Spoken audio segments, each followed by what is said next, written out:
Hello everybody, it's Richard. How you doing? Hope you're doing good. I know the volume's pretty loud with this thing, so we'll see if I can talk at a tone that doesn't make it crazy. So anyways, I'm really excited to share with you this next tidbit. It's a big one. It's one that I struggled with for a super long time as I battled my way out of depression, and I know it's a good one that you guys will be able to use right away to help you in your path and in your journey of overcoming the issues you're going on. You know, whether you're down where I was, which was like in the deepest, darkest place, pit of hell is what it felt like every single day. You know, and you could be up to where I am now, which is like happy and joyful and grateful and feeling awesome. And so I went from like the very bottom, wanting to die and hating myself, to pretty awesome dude over here on the other side. So these are tips that are going to help. I promise you, if you take any of these and start to implement them in your life, you'll notice a huge difference. And let's get into it. So this one's a big one. I know I already said that. It's one that I dealt with pretty heavily, and it is self-criticism. You know, it's beating up on yourself. Self-bullying is what you can call it, because the things we say to ourselves are like really bad. You know, there's stuff that you wouldn't say to anyone else. You know, and we'll talk about that in a second. But you know, criticism, self-criticism, I know we say it, everyone does it. You know, everyone's their own worst enemy. But I think when you're dealing with depression, you are your worst enemy. And criticism just feeds that pattern of negative belief. And you keep reinforcing this demon, you know, of criticism. And it keeps, you know, hurting you. It's really just hurting you. It's like the snake eating its own tail, you know. You're doing this serious damage to yourself and hurting your chances and feeling not. And what happened for me was like, how do I stop doing this? Like, what in the world? Like, I didn't see any way out.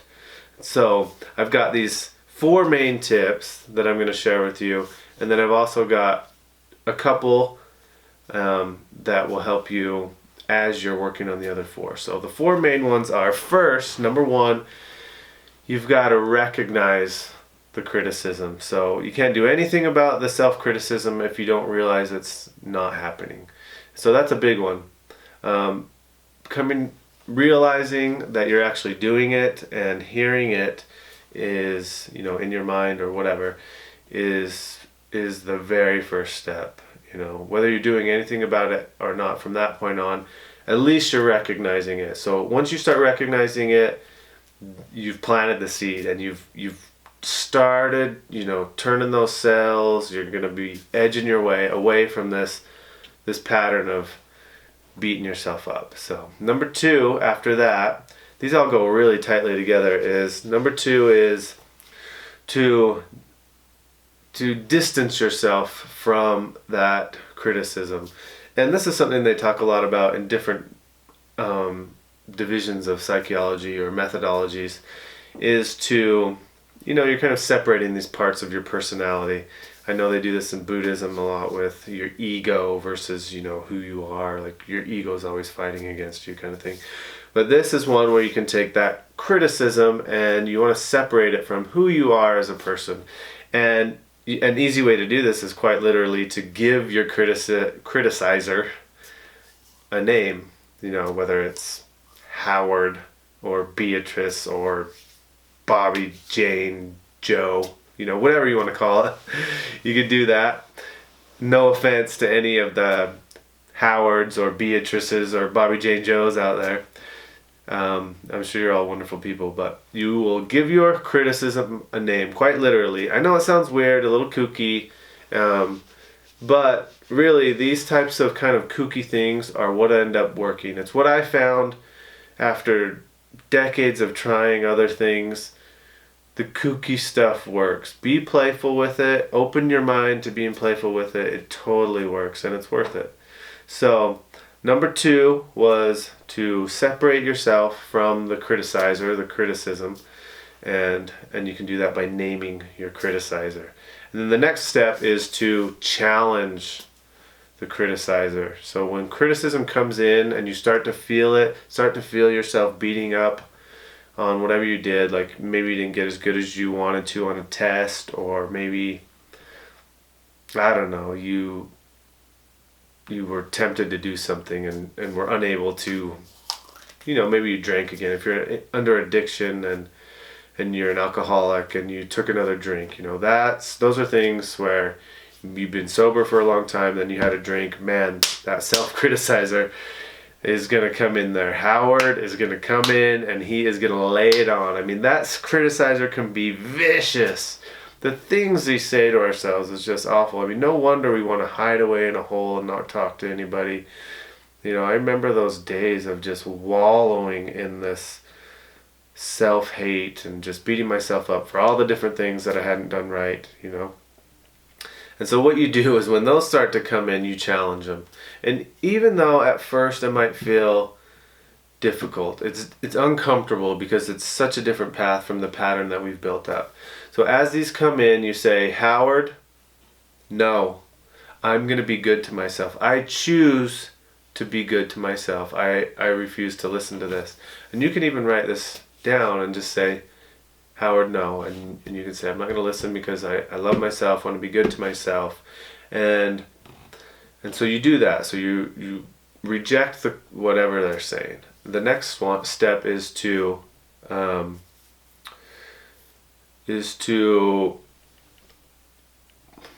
counteract, or to do the opposite, tell yourself the opposite. So you're coming up, I can't think of the exact wording for it. Number 4 is to contradict the criticism. So whatever came in, whatever you got, you can write it down. Whatever you felt come in, you can write it down, and then you come up with a truth. So you're basically, in your mind, you're saying, this criticism is a lie. This does not serve me, it's a lie. And then on the other side of the paper, you have truth. And so for that criticism, you write a truth. Whether you said, I'm stupid, I didn't pass that test, to, I am smart, and you mark some of the things you've been smart in, I did, and it can be street smarts, it doesn't have to be academic smarts. Street smarts are, in my mind, they're like so valuable. So don't knock yourself if you don't have like academic smarts. There's definitely more ways to be smart, creatively smart. So what's another example? The alcoholic one. If you stumbled and you fell and you feel your critic, you feel Howard getting after you and just laying into you. I can't believe you did this. You're such an idiot. You failed. You've come so far. Now you got to start all over. And he's just laying it on hard, and you're feeling bad. It's like someone just hammering you into a hole. And you can stop it and you can contradict it, and you can look at the positive part of what you've been able to do. You just went 4 months without any alcohol. That's the positive. There's always a stumbling block where we take a step back. That happens for everybody. And so that leads us into the next part, which is the next 2 parts, which are, number 1, be kind to yourself. So part 2, number 1, or you could say step 5, is to be kind to yourself. Anything that you wouldn't say to a friend or a parent or someone that you respect, you definitely shouldn't be saying it to yourself. You are the one that loves you most. I know that we at least where I was, I said I hated myself, but the reality is no one has the capacity to love you stronger than you can love yourself. And so choose to do that. Choose to treat yourself kindly. And don't say those terrible things about yourself, Say good things and do good things. One part of that also is to celebrate yourself. Celebrate your successes, The more you focus on those small positive aspects about who you are, the better off you're going to be. And the more the closer you'll get to that magnanimous, happy person that you want to be, you know. I mean, all of us are, at least initially for me, I just yearned to stop crying and to stop wanting to die every day, I guess is where I was really at. You know, but, and those are small goals too. We could talk about those incremental goals. I had another video on that, but there's much more we could talk about with regards to that. And so, step 6, or part 2 of part 2, is to have patience with yourself. Have tons of patience for yourself. This is a hard process. You are changing something that has been ingrained in your minds. You know, you were trained up this way as a youth and developed these thought patterns that have stuck. And, you know, for whatever reason, that thought pattern was born. And probably it served you well at the time to deal with whatever situation you had to deal with as a child. And the unfortunate thing is now, as you're coming to an adult, the childhood answer no longer serves you. So what you're able to do now, using these tools and a lot of the other tools that I'm going to be sharing. Hopefully there's some more we's, some people want to join in. I would love to have other people that have insight that could be part of this. But anyways, so yeah, I forgot where we were, but anyways, I hope that helps. Number 1, remember, recognize it, separate from it, reject it, and then contradict it, or come up with positive alternatives for what the critic has said. And then the other 2, as you go through all of that, be kind to yourself and be patient. Be loving. I mean, we could go on and on. There's so many ways to be loving. Keeping a loving journal, a gratitude journal, writing things about yourself that are wonderful. I mean, there's so many wonderful parts and little ideas that we could go through. And we'll do that. We definitely will. We want you guys to succeed. I want you guys to succeed. I love you. That's why I'm doing this. You know, I was able to drag myself out, and I feel grateful and I feel fortunate. So many people don't.